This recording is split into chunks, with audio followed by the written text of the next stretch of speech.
little bit more throwing a kit and float in, huh? I'm telling you, that job you did this morning only took 5 minutes. But there's a lot to this sucker, I can tell that. Well, I swear, man, when I didn't think it'd be that bad. When you pop him open, you surprised me. You really did. Really, really bent up there. So now, where are we looking at the bend? This whole shaft right here. Oh! You see that? Yeah. Yeah. Looks like I did body work on that. Hey, that's a lot better than it was. Hey, look at that. Let's go over here real quick and we'll see how bad it works. All right.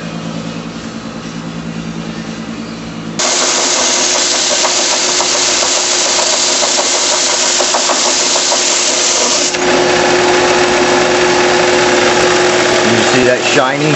Whoa! It's been over tightened on the bolts, right?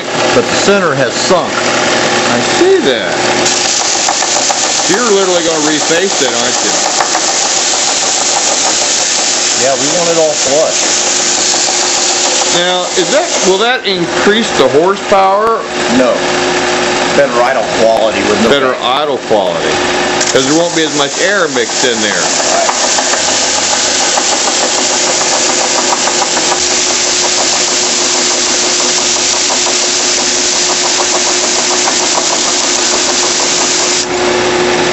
Same thing with that plate that it sits on. We're going to beat the studs out of it and we'll surface that nice and flush back pretty, just like Mom did from the factory. Looks like it was machined, man. Amazing what you can do with a little belt sand. Amazing what you can do with a little bit of belt sand, ain't it?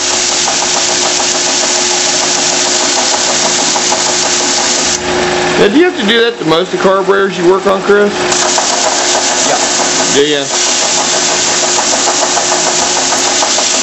That original casting just don't hold up, does it? Heat, expansion, contraction, over tightening, all of it plays a contributing factor in them. All Holleys, here's one right here. All the ones we rebuild, we block all 3 ends of the main body. The top and the bottom of the base plate all get surfaced to make sure everything's good and flush. The better, it's just like a body work or doing a paint job. The better what you start out with, the better your finished product. It's mostly in the prep work, ain't it? It's all in the prep. It's all in the prep work. All in the prep. And just like this. I mean, yeah, you could throw a kit and float in there and give it a try and see how it acts. It's not probably going to give you the desired results. You're back to crossing your fingers again. It's everything to get everything ready and just right. And then again, you know, you got to make sure that after we get all this done, you cannot fill it up with junk. No, I know. You've been worrying me about this gas, man, because now I got to drain my tank. Well, and again, that's everybody's words, too, is we got to drain the tank. If it's this bad in the carburetor... I know it's that bad in the tank. Yep. So, drain the tank, yeah, that's okay. But you put that fresh gas back in there, it's going to start melting that stuff that's glued onto the sides, and you're going to pass it right into the carb, and you're going to be back and see me. So I got to drop my tank. Now we're talking.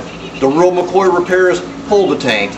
You're scaring me, man. I got to drop the tank. Have it boiled clean at a radiator shop, and then you purge the system fully before you ever hook it up to a carburetor to make sure everything's out of the lines in the fuel pump. And then we'll have happy results. Man, if you try to cheat it, you'll be back to cheating. I want to come back to see. I don't want that.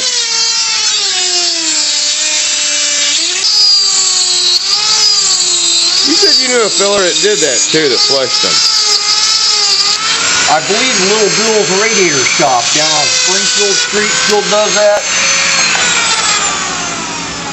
I believe he's got a tank he can boil them clean. Boy, I bet that does help a whole lot, man. That tank all nice and clean, then you spray them on the outside, and you start to get something that's real, don't you? Yeah. And it's important. It's just like, you know, painting a car, leaving a big wad of dirt somewhere. Can't do it. Can't do that. Can't do it. Just like this. Let's rebuild the carburetor, but then let's fill it up with bad old nasty gas. That's not going to help. Doesn't make any sense, does it? not gonna. You probably recommend the lines and everything, don't you? Well, realistically, but you know, you'll find that out once you get that tank off. Yeah. You'll see how bad your lines are because you'll be right there. Yeah. You'll be right on top of them. You'll be right there.